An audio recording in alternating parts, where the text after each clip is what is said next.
რომში რო ვიყავი და პეტრეს ტაძარში რო შევედი და აი დავმუნჯდი რა უცბად რა ამ ხელა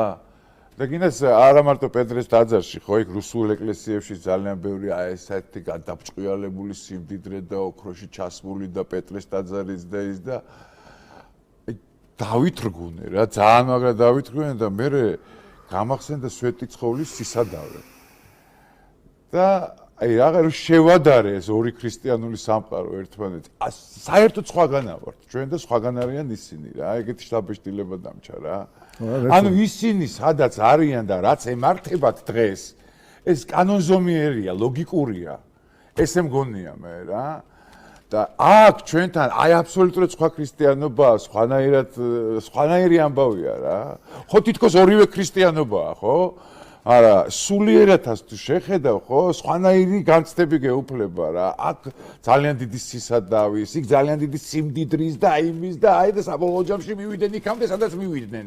აი რაღაც ეგეთი ის გამჩა და ერთი ისტორია არის კათოლიკურ ეკლესიაზე ერთ-ერთი რომის პაპი აღარ მას რომელიც საუკუნეა მე-16 საუკუნეა და სტუმარი ჩამოვიდა და აჩვენებს ხა ულამაზეს ამ ტაძრებს რაღაც მოოქრილ რაღაცა ყველაფერს და ეუბნება რომ ეხლა აი პეტრეო ეხლა აღარ ეტყვისო ეხლა მათხოვარსო პეტრეო რომ არა მაქვს ფული რომ მოგცეო იმიტომ რომ ბიბლიაში არის ეგეთი საქმეოცი გულთაში რომ მათხოვარი კოჭლი არის ტაძართან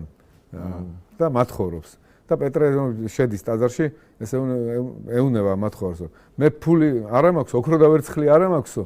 მაგრამ იესო ქრისტეს სახელით ადექი და გაიარეო და გაივლის და ეს პაპი ეუბნება რომ ეხლაო ნახე როგორები ვართო და ეხა პეტრეო ანუ მე აღარ ეტყვისო რომ არა მაქვს ოქრო და ვერცხლი და ეს სტუმარი ეტყვის სამაგიეროდ იმასაც ვერ ეტყვიო რომ ადექი და გაიარეო ეგარი ძალიან მაგარია ხო და ამაში ძალიან ბრძნული ანეკდოტი არის ასე ვთქვი იმიტომ ეს აჩვენებს რომ თავარი ეკლესიაში ეს კი არა გამშვენება გარედან და ის შინაგანი სულის კვეთება იგივე გიორგი მთაწმიდელი რო ჩამოდის რომ ნახა რა უბედურ დღეში არის ქვეყანა უთხრა მაშინ მეფეს რომ იცი რა ქენიო აი ეს ოქრო და ვერცხლი ეკლესიებს კი არ შეწირო ამ შემთხვევაში აი ღარიბებს დაურიგეო და ეს უფრო კარგი იქნება ეკლესიისთვისო და აი ესეთი რა თქმა უნდა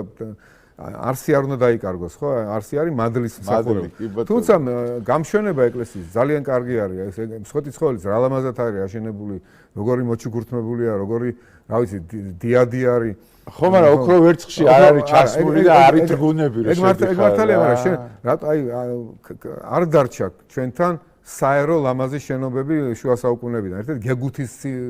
ტაძარი გეგუთის ეს სასახლე რო ნახო მართლა წარმოიდგენ უბრალოდ ნანგრევებია წარმოიდგენ რამხელა რაღაცა იყოს გეგუთი როგორი პოლიტიკური სიძლიერე ქონდა აი საქართველოს მაგრამ ნანგრევებით უნდა წარმოიდგინო და აი დატოვა საქართველოს აი სული რა თავისი ეკლესიებით აი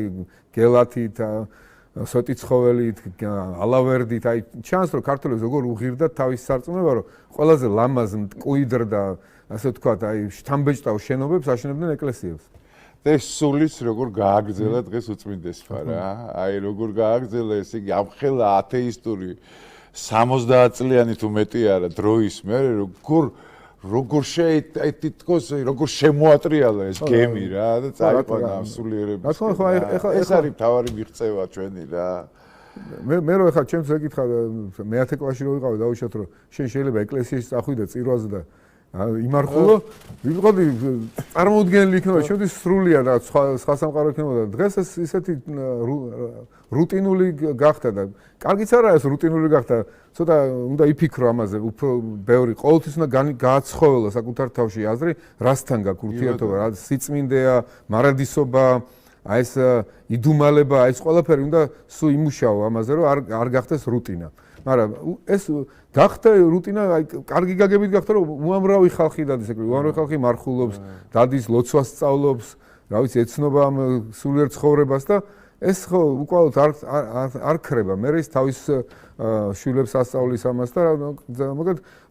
პატრიარქის დიდი დამსახურება ცხონებული პატრიარქის რომ აი მართლა აი კარგი თქმა რომ შემოატრიალა ამ ათეიზმიდან ხალხი ხო და იმხელა ესე იგი ისეთი იმიტომ რომ თვითონ შეუძლებელია თვითონ რომ გულში არ ქონოდა ეს მადლი რომელიც არის ღვთიური ენერგია და არაფერ პოლიტიკაზე არა დამოკიდებული ვერ შემოატრიალა ვერ გააკეთებდა მაგის შანსი არ ნული კი ბატონო